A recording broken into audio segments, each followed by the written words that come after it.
Hello, Wembley. And now... Hi guys, okay. This is fantastic, this is really amazing. I've come down from Liverpool, it's the small fishing village in the northwest. Responsible for inventing football and music, but we'll talk about that another time. As Laura's mentioned, I've come down today to talk about mental health, but I'm going to do it a little bit different, if that's okay. I've done a couple of things for MacIntyre over the past 18 months, 2 years, and I'm really quite thankful really to the organisation. I, like a lot of people in the room, like Laura, started off my career as a support worker as well in a previous organisation that we've worked in. And we do work with other organisations up and down the country, but MacIntyre blows everyone away, without question. For lots of reasons, but we are a small organisation. We've obviously been a lot smaller 2 years ago when we started, but the desire really that MacIntyre and the support have shown us to be able to have an impact where we're from is incredible, and he could have went with anyone, but he went with us, which is fantastic. Let's talk about mental health. Click. I haven't got a clicker. Thanks. Right, so I'm going to break this down into four parts. Briefly, I'll look at myself and just kind of the journey to date. I'm going to talk about, in fact, I'm going to kind of put the question over to you guys about what is mental health and what it isn't. It'll make sense as we go. We're going to look at asset-based approaches. Some guys in the room might know what they are, some guys won't. But I'm going to talk about how we've brought together an asset-based approach with a proactive, maybe more critical way of looking at mental health and mental illness to formulate our model in the Northwest, something which we call socially progressive mental health. And then we'll look at something, an exercise called head, heart and hands, which you can do it yourself, you can do it with other people. Okay, thank you. So, my background, I'm a mental health nurse by background. Like I say, started off, in fact, I didn't. I started off as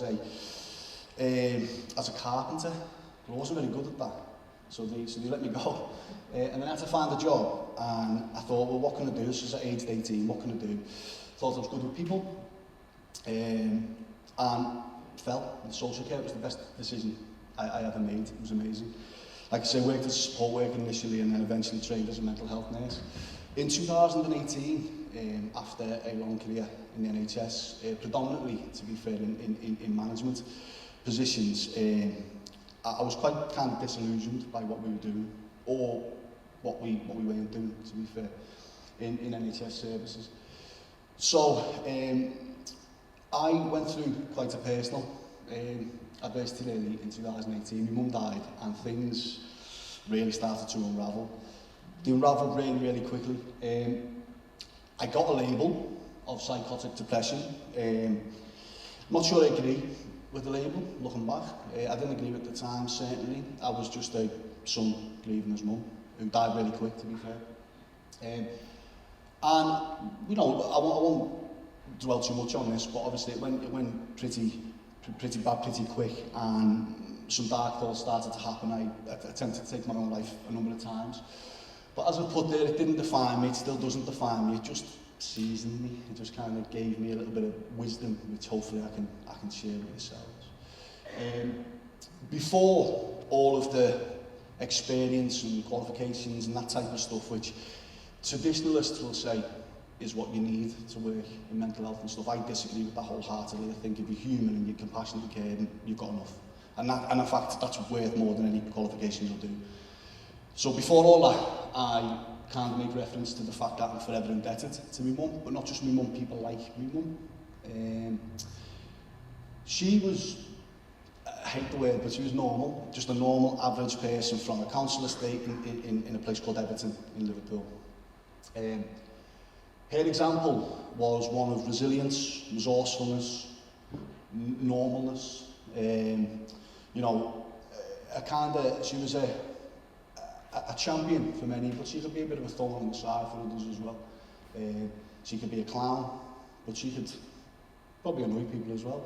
But obviously I loved her, and yeah, I loved again, I don't like the word, but I like the normality that she brought. I like the resilience and resourcefulness that she brought to my life in a time when we were kids, when it wasn't particularly stable. As I've mentioned, I've got some clinical experience as well, and some qualifications, which is important to some, I suppose. Yeah, thank you. So, what is mental health then? So, when I've done this type of thing before, I've done it a couple of ways. I've done it a traditional way, a kind of textbook way, where maybe we'll talk a little bit about what textbooks say, what the professionals say, what the experts say, what different websites say about what mental health is and what mental health isn't. And whilst that's not wrong entirely, my view, and I suppose the view of First Person Project, what I'm representing, is it's far more important to adopt a critical and open mindset to these things. Individually, try and work out what mental health means to you, what mental illness or poor mental health means to you. It's far more important than what a textbook would say. A textbook and a website is a snapshot. It's somebody's opinion. Again, it's a valid opinion, but it's their opinion.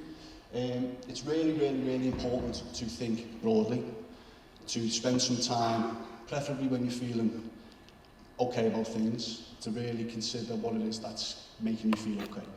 And then really consider what it is that happens around you to make you feel not so okay. And it's good to do things in advance. There are limits to expert approaches, particularly in mental health. Mental health, unlike a lot of other areas of health, isn't one which is easily defined. There is some science, some evidence, but a lot of it can be questioned. So if we go around thinking that what professionals tell us all the time is the bona fide absolute right and wrong, right way of looking at it, we're not going to be all the way there. So we need to be quite critical. Critical, not in a negative sense, critical in a kind of educated sense, just thinking broadly about the situation and how it applies to you. Self-definition is fundamental, but as I've mentioned, it does take work. It takes, like, the best time to do it is when you are feeling all right about things. It will give you that safety, that ability to be able to just take a breath and really reflect on things. It's important that we do these things. Sometimes we take for granted, I think, when we're feeling all right. And then what happens is when, for want of a better word, the wheels fall off, we're not in a position to do anything about it because we really need the support. But sometimes others can't help us if we don't know how to help us. So it's really important that we think about these things. There are some limits, like I mentioned, to textbook definitions, and limits to what I call off-the-shelf approaches. Things like, I'd be a hypocrite if I said that my organisation are guilty of this at times as well. Yesterday was World Mental Health Day, so we have put some off-the-shelf approaches on social media because that's an easy way to communicate things and get it out to a large audience quickly. But what I mean by off-the-shelf is kind of a one-size-fits-all kind of thing, without really truly understanding the person on the other end of that post or the person on the other end of that advice. It is important to try and understand and give person-centred advice if you can, but even more importantly, give person-centred advice to you. Put yourself at the middle of, at the centre of your thoughts and of your reflections. Again, self-reflection is essential. So what I mean by that is things change. There's a lot of things in the world which are changing really, really quickly. Social things, without going too in depth about it, you know, cost of living crisis and things like that. These are very real. So if you put all the hard work in stage A, stage B, and then you get to stage C, and you decide that actually, no, I've nailed it, I've got an approach, you're going to be selling yourself a little bit short as well.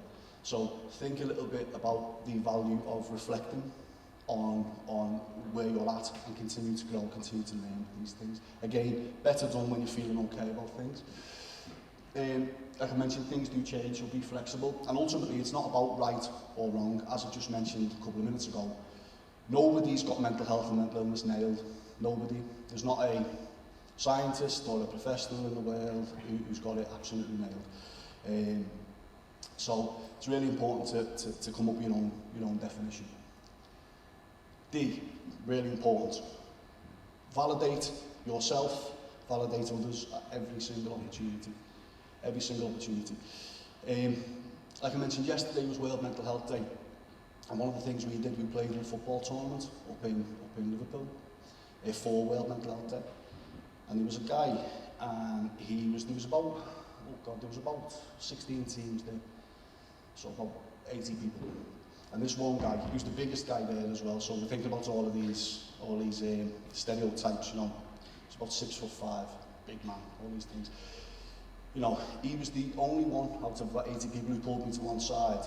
Privately, he was crying, he was telling me all about his experience. He was pretty much begging us for support, and then ended it with saying, but I don't think I'm as bad as some of the guys here. I'm looking at him thinking, wow, like, I'm not saying it's bad, but there's this block to him validating himself, which, if that's always in the way, you'll continue to feel like that.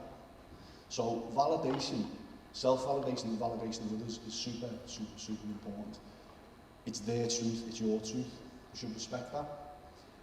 But celebrate equally, you know. When you're trying to work with your own mental health, work with the mental health of other people, it's so important to recognise that the biggest goals start with tiny, tiny, tiny steps. But it's those tiny steps, these incremental steps that build up to make our big goals. You know, we can all sit in the room and say, I want to be an astronaut. I want to be an astronaut. But of course, to become an astronaut, it's got to start way down here. You're not just going to go up by the helmet and whatever astronauts were. The horrible food in the packs. And E, create opportunities to do the same. Now, this is the part which we as an organisation have tried to really commit to since 2018. It started with myself literally coming out of management in the NHS. I gave up my job and I put a backpack on and I went door to door, literally offering this approach, which in my mind I knew worked. But obviously, you just got some random guy knocking on your door in these disadvantaged, I don't like labels, but these disadvantaged parts of town in Liverpool. And I had a DBS certificate in one hand and I had a nursing midwifery pin in the other hand. I was like, look, I'm not strange, I'm not weird or whatever, you know, don't slam the door in my face. And eventually some people did slam it, but some people didn't. Let us in, and we had an educated conversation, we done all this self-definition, self-reflection, all this type of stuff. Over a number of visits, I don't want to call them sessions, because there wasn't sessions. And then it was, okay, you can sit in the front garden, you can sit in the back garden, and eventually it was you can come in and have a cup of tea. And the trust started building, and then I got some volunteers on board and stuff, and we started to really spread this approach. And the key part about it is, a lot of the time, things like social media, a lot of the times, the places we look to for mental health support, will tell us to understand ourselves, which is fundamental. But then what it doesn't say is, but then encourage others to do the same or to spread those lessons. And that for me, and that for us as First Person Project, is far more impactful, and the potential is far greater if you can share your experiences with other people. It's not a right or wrong thing, it's like, look, this is what I've done, you might want to do it, or what do you think about this, and continue that conversation. So this self-fulfillment, self-actualisation, self-definition is super important, but it's even more important to spread these lessons with each other. And we call this socially progressive mental health, which I'll tell you about now. Click, please.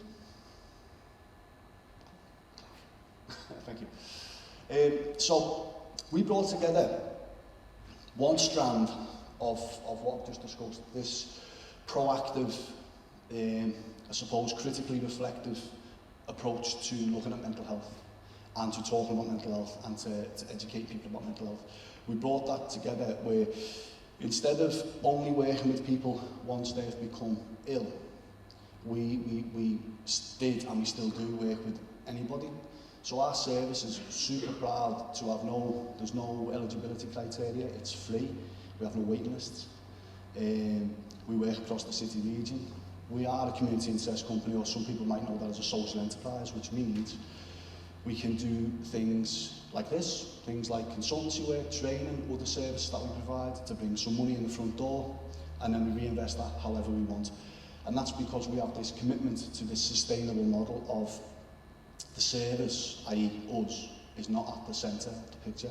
The people and the community is. So it's not saying that the service isn't important. The service is absolutely important, but it's not the most important. The people in the community are far more important than the community than the service.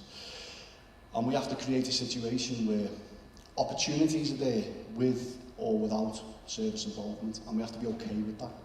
And we have to be okay with the fact that that might mean that sometimes that can impact upon business, but the bigger picture is this social mission, which is improving mental health across communities.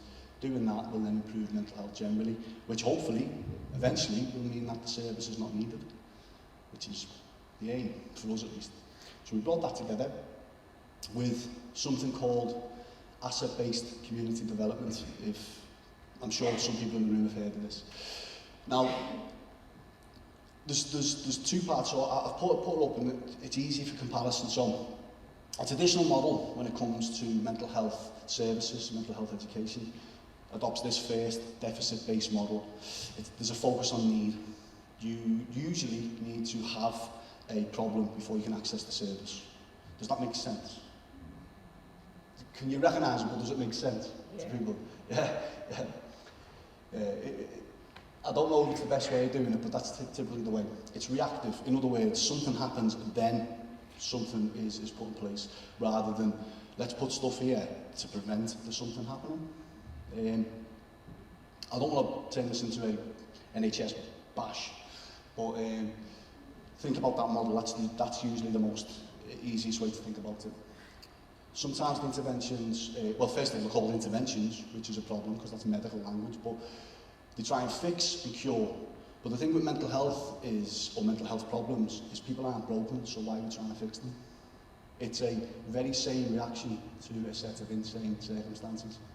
You know, let's use the cost of living crisis. People can't pay gas bills, electricity bills. Tell me how a tablet or therapy is going to pay that bill. It's not. It doesn't matter about the therapist, it doesn't matter about the doctor, it doesn't matter about any of that. It's not going to pay that bill.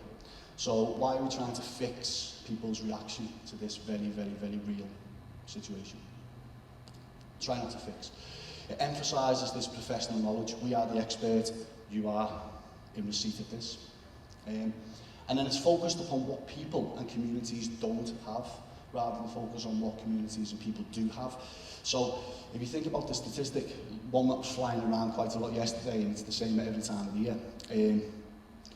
Let's just do a test. How many people at any point in the UK have a mental health problem? Someone knows. Who said that? 1 in 3, 1 in 4, yeah? Right? That's what gets put round. I don't disagree or agree with that. The point I'm trying to make is, if 1 in 3 or 1 in 4 people have a mental health problem, then 3 in 4 or 2 in 3, depending on what stat you use, don't. So why are we focusing on the 1 in 3 or 1 in 4 and not focusing on the 3 in 4? I'm not very good at maths, hence why I'm not a carpenter no more, one of the reasons. Couldn't get in as well, it was useless. But why aren't we trying to learn from the things that the people who don't have problems? Why aren't we trying to learn from that a little bit? Why aren't we trying to learn from the strengths, or as we call them, the assets, the gifts? Why aren't we trying to learn from that? First person project they're trying to, but on a bigger level. Asset-based approaches then focus, in comparison, focus on strengths and potential. The gifts, the assets, the capacities, the capabilities, whatever you call them, of individuals, and then groups of individuals coming together to make a community. This is a community. I'm not just talking about traditional neighbourhoods and, you know, houses and stuff like that. This is a community. We do this work, we've done this work in prisons, across cities and everything else. It's not just about a traditional community. Try and come away from that. A community is just a group of people working together towards a common goal. You guys are. Okay? So these lessons can be applied. It's proactive and preventative. So why are we trying to, why don't we try and do something today to prevent something happening tomorrow? It's not reactive, it's proactive. Holistic focus to mental health, so it comes back to this self-definition thing. It's if your thing to help your mental health is dancing at midnight in the rain, then go and do it. As long as you're doing it safe, I couldn't care less. Is it any more effective than an antidepressant? For you it is, so go and do it. You're safe doing it, why am I going to stop it? Just because as a professional I haven't said go and do it, doesn't make it any less, more or less impactful, works for you. And some people do like to do stuff like that, and that's great, and it should be celebrated. Emphasise personal and community knowledge. Perfect. Who is the expert on someone's own life? Is it me as a professional, or is it them as the person? It's them as the person. How many times, I mean, you guys I'm sure do it amazingly, but in my experience, not a lot of time, there wasn't a lot of times when we'd ask that. A lot of the times families would be, so if we're doing assessments in mental health services, for example, families would be asked, well, we'll have a chat with this person first and then we can bring you in. That's not always appropriate. The person might want the family in, and sometimes we would disregard that a little bit, in the NHS at least.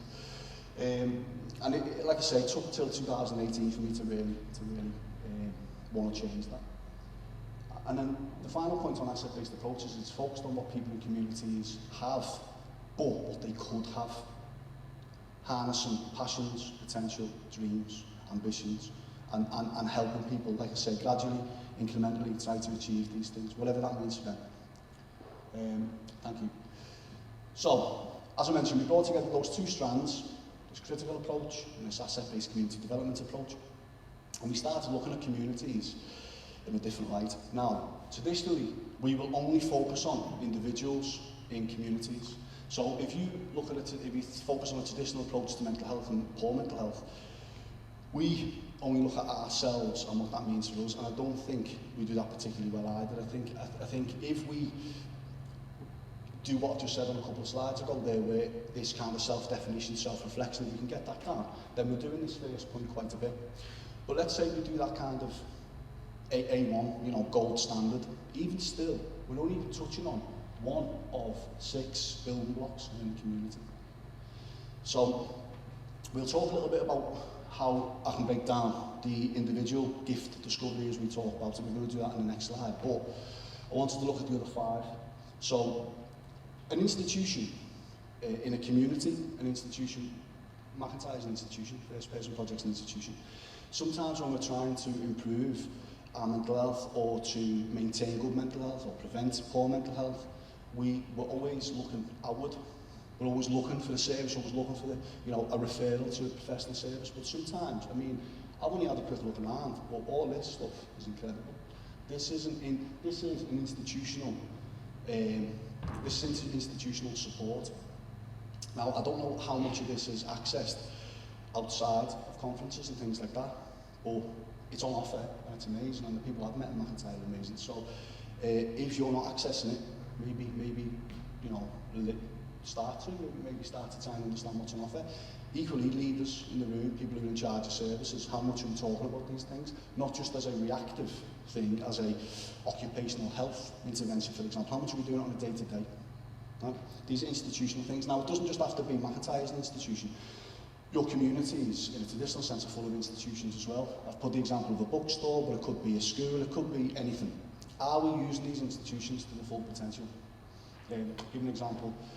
A school, traditionally, is there to educate kids, yeah? But what else does a school have? Most of them have an IT suite. Most of them have 5-a-side football pitches, a gym, cooking facilities and everything else. But what happens at 5 o'clock when the school shuts? What happens throughout school holidays? Do we use it? How much, if anyone plays football, do we know how much a football pitch is now to hire? In Liverpool, it's a lot of money. So, if your kids in the community can't afford to invest in football pitches or to play in football pitches, they don't play football. What's that does to their mental health? Good or bad? Bad, yeah? So what I'm saying is sometimes we can look at the institutions in our communities, and people working in support living, social care services can do that as well. It just takes a conversation. Associations, these are the things which happen in our lives, in our communities, that are often unseen, or we kind of, don't say take them for granted, but we're kind of a little bit blind to them. Things like, you know, card games or movie nights or whatever, they might happen in different services. Now there's power in these, there's absolute power, not just for that service, not just for those individuals, but sharing that knowledge. Taking that, if you're a member of staff in one of these services and you see one of these things happen and you really enjoy coming to work because of that, have you ever thought about maybe taking the idea home and doing it yourself? These are things that we can really extract. It's not just a work thing. There's lots of power in understanding associations. It could be a card game, it could be a games night, it could be whatever it is in your service, whatever it is in your home. These are really, really powerful things. Don't overlook them. They matter just as much as the individual education that the textbooks or the professionals that you might go to. Physical space, again, very similar to institutions, but things like parks, and it doesn't have to be parks, but we can use one of the different institutions, like I've mentioned, like the school. You can maybe look at that for its assets, what it has, rather than just its traditional definition, a place to teach kids. Exchange. Exchange. Often you'll hear, we can't do that because we don't have the budget. We can't do that because it costs too much money. We don't have the resource or whatever. I'm not talking necessarily in work, I'm talking we might have these conversations at home. Exchange, money is only one form of exchange. What about favours? What about paying it forward, doing something good today because you've got faith in the fact you're going to get it back tomorrow? These are things that we really, really invest in with ourselves and then with other people around us.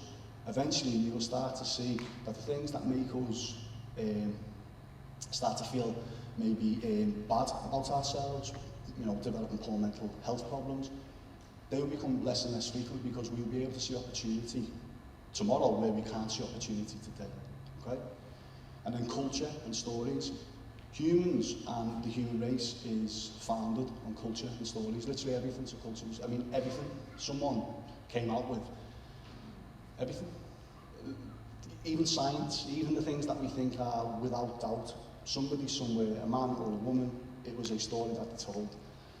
And I think sometimes when we talk about culture, we just look at it in a kind of a broad brush sense, ethnicity and stuff like that, and people's background. But actually, culture could just be something that happens in your home. It doesn't matter about ethnicity necessarily. It could just be a story that you can tell about something that you did and everything else. And if you can have the confidence to share these things with other people and have the willingness to listen to other people's examples of cultural stories, again, you will see opportunities tomorrow that you missed today. So the point with this slide is please don't just focus on the individual yourself. If we can share this knowledge, if we can share this learning, you are unlocking so much more potential. Yeah? Thank you. So one of the ways in which we do this then is exploring gifts. So gifts is just another name which we give to assets, or sometimes people call them capacities, capabilities, whatever. But we call them gifts. Gifts of the head, gifts of the heart, gifts of the hands. So gifts of the head are these things that you believe in, that you know, information that you have, knowledge that you have.